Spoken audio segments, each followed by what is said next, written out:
Con Martín Pereira de la Federación de Funcionarios de Salud Pública y vamos a hablar Pero dijiste minutos y fueron segundos al final. Bueno, segundos. Ya está sentado A aquí. 1 o 2 minutos de haber pasado. Tenemos al ministro de Trabajo, Ernesto Murro. Buenos días, gracias por venir. Horas complicadas, así que agradecemos la presencia. Muchas gracias a ustedes. Saludos a la teleaudiencia. Un gusto estar. Bien, primero contemos a la audiencia qué alcance tiene este decreto de esencialidad y por qué fracasaron esas negociaciones. Recién Pereira explicaba desde su lado lo que pasó. A ver, este es un gobierno de diálogo y de negociación. Nunca hubo tanta negociación colectiva en el Uruguay como hay hoy. No nos olvidemos que hace muy poco tiempo estuvimos 15 años casi sin negociación colectiva en Uruguay. Uruguay es de los pocos países del mundo donde hay negociación colectiva en el sector público. Siempre se puede mejorar, siempre hay que perfeccionar, siempre hay que corregir errores de todas las partes, incluyéndonos. Y en este marco debemos ubicar estas cosas. Estuvimos negociando varios días. En primer lugar, estamos negociando con la Federación de Salud Pública con un convenio vigente. O sea, porque nosotros tenemos un convenio vigente hasta el 31 de diciembre. Estamos negociando 4 meses antes, lo cual no es normal en el Uruguay. Normalmente se negocia después que termina el convenio. Vencido el plazo, claro. Por lo tanto, estamos negociando con tiempo suficiente. Hubo una negociación. Primero se plantearon ocupaciones. Esta es una modalidad nueva que está surgiendo tanto en el movimiento sindical como en el movimiento empresarial, porque también estamos teniendo acciones de este tipo a nivel de empresarios en Uruguay. A veces la primera medida es, como nos pasó cuando los empresarios camioneros cortaron el puerto y afectaron seriamente las exportaciones de todo el país, o en el caso que se va a ocupaciones, cuando antes esto era la última medida. Primero, lo que queda después de esto, ¿no? Sí, ahora, por ejemplo, Pereira decía, nosotros la esencialidad la tenemos siempre. Pero a ver, acá hay un gobierno electo, nosotros tenemos que defender la institucionalidad del país todos, independientemente de la responsabilidad que tengamos, del partido del cual seamos. Acá hay una institucionalidad que hay que defender. El responsable de la atención integral de salud de la población es el gobierno. Nosotros valoramos mucho y valoramos bien cuando los trabajadores razonablemente en algunas medidas se hacen cargo de prestar determinados servicios, y eso lo valoramos. Pero también cuando se nos informa por parte de las autoridades competentes, en este caso el Ministerio de Salud Pública, la propia ACE, desde cada uno de los centros que fueron siendo ocupados, que no estaban dadas las garantías para la atención correspondiente de la población, bueno, acá lo primero que importa es la atención de la población en salud. Ahora, Murro, se dice que se está abierto al diálogo, pero desde la Federación se afirma que prácticamente cerró la negociación diciendo que no había más fondos y que no hay margen. ¿Eso fue así? Yo reitero algo que capaz que no me expliqué bien, que estamos negociando 4 meses antes de que finalice el convenio vigente. Y señalo esto porque los trabajadores del país, del Uruguay, saben lo que estoy diciendo. En segundo lugar, hubo negociación. El viernes de noche, cerca de las 12 de la noche del viernes, cuando teníamos pronta la resolución de esencialidad, bueno, estuvimos conversando. Yo conversé con el presidente de la República a las 11:30 de la noche, conversé varias veces con el presidente de la República, con el presidente del PIT-CNT y con otros dirigentes, con el propio Martín conversamos. Y quedamos en que, bueno, ellos levantaban la desocupación del Hospital de Ojos, un hecho emblemático. Recordemos que esto significó que 65.000 personas volvieran a ver en el Uruguay. Y justo se ocupa ese lugar, que ha sido tan importante para que la gente volviera a ver a partir del acuerdo que hicimos con la solidaridad cubana y con el desarrollo que han tenido luego los oftalmólogos uruguayos en este sentido. Se levanta la ocupación esa noche y nos comprometimos a tener una instancia el lunes, y el lunes la pusimos a las 9:30 de la mañana, arrancamos temprano para seguir negociando el lunes. Y el lunes se conversó y pasamos a acuerdo intermedio para el martes a la 1:30 de la tarde. Y el martes a la 1:30 de la tarde, hoy estamos a jueves, un poco para que la audiencia lo tenga presente, ¿no? Hoy estamos a jueves. Martes a la 1:30 de la tarde se negoció durante 6 horas.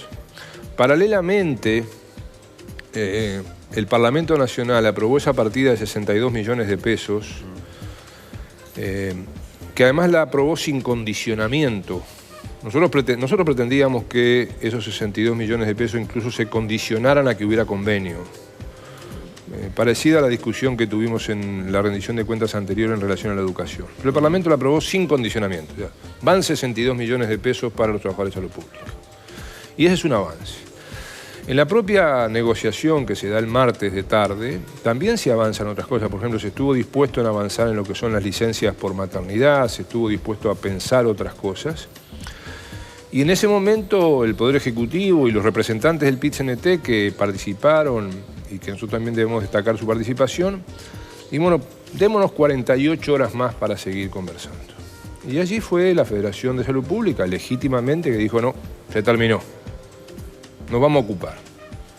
Bueno, cada uno es grande, cada uno sabe lo que hace. Bien, y ayer, mientras que estaba este decreto que lo estaban resolviendo, también se ocupó la Dirección Nacional de Cultura.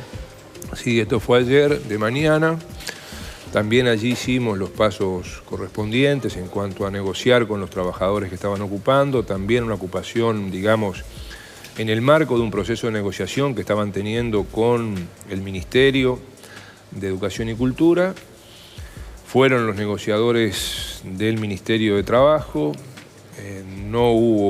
les planteamos allí generar un nuevo ámbito de negociación, no hubo acuerdo y bueno, hubo que convocar al Ministerio del Interior y pacíficamente hubo en las horas de la tarde una desocupación. ¿Y cómo sigue esto? Y veremos, la negociación y el diálogo siempre son instrumentos fundamentales de este gobierno. Nosotros somos partidarios de valorar lo que se hace, mejorarlo, seguir mejorando. Esa es de alguna manera nuestro objetivo. Y con ese objetivo, ¿no?, de diálogo, ¿le sorprendió la decisión del Zunca, del paro y la movilización hacia Río Negro, donde va a ser el próximo Consejo de Ministros? Sí, porque nosotros hablamos de eso ayer. En primer lugar, nosotros apoyamos lo que ha resuelto el BPS, el directorio del BPS. Acá se ha venido negociando durante meses. Quizá habría que explicarle un poquito a la población, porque los trabajadores de la construcción tienen desde 1975 un sistema diferente al resto de los trabajadores del país, ustedes por ejemplo, y a muchos de los televidentes, para el cobro de la licencia, el salario vacacional y el aguinaldo. O sea, normalmente la mayoría de los trabajadores del Uruguay, la licencia, el salario vacacional y el aguinaldo lo cobramos en la empresa privada o pública donde trabajamos. En el caso de la construcción, y esta es una buena cosa, a partir de la ley 14411, la ley de 1975, se logra lo que se llama la unificación de los aportes. Y entonces cuando uno realiza una obra, una casa, un edificio o una reforma, además de estar pagando los aportes del BPS, del Banco de Seguros, de la Caja Profesional, además de eso paga una parte para el aguinaldo, una parte para el salario ocasional y una parte para la licencia. O sea, por eso es que el aporte de la construcción sumado, hay gente que dice, el aporte es mayor. No es mayor que el otro aporte. El tema es que acá, además de pagarse los aportes al BPS, Banco de Seguros, Caja Profesional, además de eso se paga para que después... Claro, la cuota parte correspondiente. La cuota parte, para que después, cuando corresponde, 2 veces al año, se pague el aguinaldo, la licencia, el salario vacacional de los trabajadores de la construcción. Eso lo administra el BPS. ¿Qué empezó a pasar? Que, por ejemplo, en estos tiempos, y es una buena noticia, los trabajadores de la construcción a través de los convenios fueron logrando más beneficios. Por ejemplo, una licencia más larga por antigüedad, u otros beneficios que luego debe pagar el BPS. Pero ¿qué empezó a pasar? Que empezó a haber un desfinanciamiento porque se lograban determinados derechos o beneficios en la negociación colectiva que no tenían el financiamiento correspondiente. Una de las cosas que hizo el BPS este año fue aumentar un 0,6% el aporte patronal para financiar, por ejemplo, extensiones de licencia por antigüedad. Eso fue aceptado por las cámaras empresariales, fue recurrido por la representación empresarial en el BPS, el recurso está en trámite, pero fue aceptado por las cámaras empresariales de la construcción, reitero. Esa fue una de las medidas que se tomó. También hubo ámbitos de negociación. El 25 de julio y la semana pasada hubieron reuniones en el Ministerio de Trabajo donde las cámaras, el Zunca, el BPS, el Ministerio dialogaron. En la resolución de ayer del directorio del BPS se toman en cuenta 2 puntos del acuerdo del 25 de julio, los 2 puntos tal cual como fueron acordados por el Zunca y las cámaras. Se toman en cuenta en la resolución que toma el directorio ayer. Y se le agrega un tercer punto que es menor, que es que si los trabajadores durante el año no trabajaron, a ver, si ustedes no trabajan durante el año, ¿generan licencia? No. Bueno, ese mismo criterio se aplica para la construcción. Claro. ¿Está claro? Eso fue lo que agregó el directorio ayer. Que también en la reunión posterior que hubo la semana pasada, este punto se dijo, bueno, pero eso queremos que se aplique recién en 2019. Bueno, está bien, ¿no? Lo que resolvió el directorio fue aplicarlo ahora. Claro. Entonces yo creo que es un comunicado que no coincide con la realidad y además creo que conduce a una confusión por 2 aspectos del comunicado. Uno, cuando se dice que el directorio resolvió unilateralmente. Primero, el directorio del BPS para todas las cosas puede resolver por mayoría simple. 4-3 para lo que sea, en un sentido o en otro. Se formen los 4 votos, con los votos de algunos o con los votos de otros. Por tanto, eso de unilateral que suena a depreciativo no corresponde. En segundo lugar, se dice los 3 representantes sociales votaron en contra. Ah, sí, bueno, pero la representante empresarial quería votar una cosa durísima contra los trabajadores de la construcción. El voto se suma, pero no en beneficio de los trabajadores, sino que se suma votando en contra de lo que vota la mayoría del directorio, del BPS, pero para darles en la nuca a los trabajadores de la construcción. Entonces, yo creo que el comunicado debiera ser un poco más preciso y aclarar cómo son las votaciones. Yo creo que esto es lo que conviene que le expliquemos a la opinión pública, porque en definitiva, la población es la que paga cuando hace una reforma, cuando pinta su casa, cuando compra un apartamento, cuando se hace un edificio, es la que paga los aportes para los trabajadores de la construcción. El Zunca es de los sindicatos más grandes que hay en Uruguay. Digo, sin duda, es uno de los sindicatos más grandes, más importantes, más respetables y que mucho queremos. Ahora, negociar es negociar. Negociar no es aceptar lo que dice una de las partes. Pasa que en Uruguay siempre ha sido difícil, desde este gobierno y todos, ¿no? Cuando se le quita o se le saca una ventaja adquirida en algún momento, bueno, pasa con los militares y la reforma de la caja militar, pasó con el tema de la salud en ANCAP, por ejemplo, ¿no? Usted me está poniendo arriba de la mesa todos los temas. Podemos hablar de caja militar, podemos hablar del seguro de seguridad ANCAP. Por ejemplo, yo con mucho ¿la caja gusto. militar en qué está? ¿En qué quedó eso? En la caja militar nosotros presentamos un buen proyecto de ley, un proyecto de ley razonable, posible, gradual, que establece, por ejemplo, que los militares que tienen más de 20 años de servicios siguen en el régimen actual, el régimen que hoy tienen. Sí. Los militares que tienen entre 10 y 20 años van a tener 10 años de transición y cuanto más cerca estén de los 20 años de trabajo, más parecidos se van a jubilar al régimen actual y cuanto más cerca estén de los 10 años de trabajo, más parecidos se van a jubilar al régimen nuevo. Y el régimen nuevo, en caso que lo apruebe el Parlamento, esto está en el Parlamento, está en la Comisión del Senado, en el régimen nuevo se aplicará a los que tienen menos de 10 años de servicio. Esta es la reforma más progresiva de todas las que se han aplicado en seguridad social. Los que tenemos algunos años más, yo soy de los viejos de esta mesa, en la reforma de 1996, la que creó el sistema de BPS y AFAP, hubo gente que se le cambiaron las reglas de juego de un día para el otro. De un día para el otro. Ya lloraba de la iglesia, claro. O al cuartito. Entonces, acá estamos haciendo una reforma progresiva, estamos reconociendo la especificidad militar, porque hay que reconocerla. Los militares tienen especificidades que hay que reconocerles, porque no son lo mismo que otros trabajadores. Y eso lo reconoce el sistema, lo que estamos proponiendo. Se están racionalizando algunas cosas, porque hay algunos derechos que tienen los militares que entendemos que hay que aproximarlos, aproximarlos al régimen general. Por ejemplo, el que no haya tope para las jubilaciones y pensiones. ¿Por qué si los demás tenemos tope, ellos no? Bueno, se pone un tope que es de los mejores del sistema,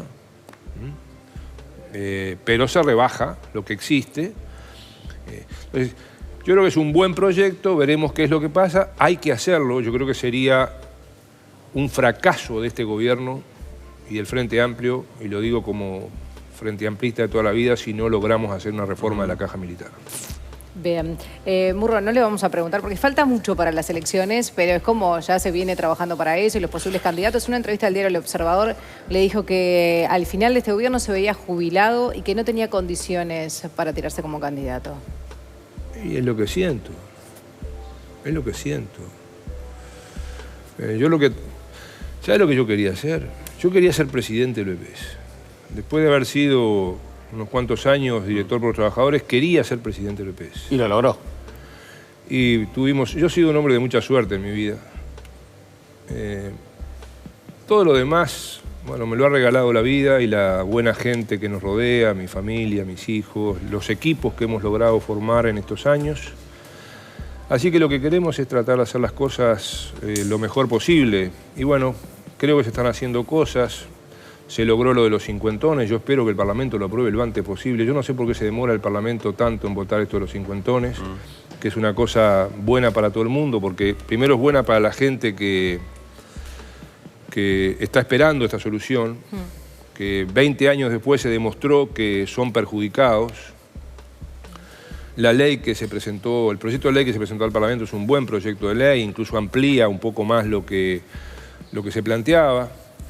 Yo creo que tenemos que avanzar en otras cosas, como lo de la caja militar. Creo que tenemos que avanzar, por ejemplo, en el convenio de seguridad social con Estados Unidos. Tenemos 50.000 uruguayos en Estados Unidos que están esperando, porque seguramente de esos 50.000... Se está trabajando hace años, ¿no? Sí, no, está en el Parlamento también. Por eso, pero falta eso, ¿no? Y además le adelanto, la semana que viene una misión de Estados Unidos al Uruguay para ya avanzar en hacer los formularios administrativos, de modo que esté todo pronto para cuando el Parlamento apruebe el convenio. Y de esos 50.000 uruguayos que están en Estados Unidos, seguramente varios miles se beneficiarían de esto. Creo que también es importante, vamos a estar con un proyecto muy fuerte que comienza el 2 de octubre. 2 de octubre, faltan 40 días, que es unificar la planilla de trabajo del Ministerio y los registros del BPS. Esto hoy para las empresas es un gran trabajo, es un gran problema, es una burocracia. Y bueno, eso que veníamos teniendo un reclamo de los empresarios, de los contadores, hicimos un precioso encuentro el otro día en el Congreso Nacional de Contadores el sábado pasado. Fíjense ustedes que a partir del 2 de octubre toda la información de las empresas puede entrar solo por el BPS. Y ahí va a estar el registro de empresas, las altas y las bajas de las empresas y de las personas, la recaudación nominal, o sea, el detalle de cada persona y de cada empresa, que eso es lo que hace el BPS, y a eso se va a agregar todos los datos de consejo de salarios, toda la información de días, de horarios de trabajo, de categorías, eso que se hacía aparte, que se hacía una vez por año, que se hacía en papel, eso se elimina. Bueno, y todo eso va a poder empezar a hacer desde el 2 de octubre. Perfecto. Y es un cambio sustantivo, y yo creo que eso son las cosas que tenemos que ir avanzando, que ir haciendo, que ir llevando para adelante, y tenemos que trabajar mucho también en la prevención de conflictos, porque, lo decíamos hace un ratito, estas cosas que están pasando, de que un día a un grupo de empresarios se le ocurre cortar una ruta o trancarnos el puerto, que otro día tenemos un grupo de trabajadores que de un día para el otro hace estas cosas. Bueno, Nosotros hemos hecho una propuesta en septiembre del 16 y en marzo del 17 de prevenir los conflictos de un lado y del otro. De un lado y del otro, del lado empresarial y del lado sindical.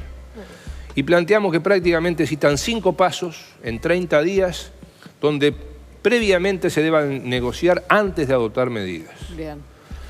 Perfecto. Ministro, muchísimas gracias por acompañarnos. Gracias a ustedes. Hasta muy pronto. amables. Gracias. Es momento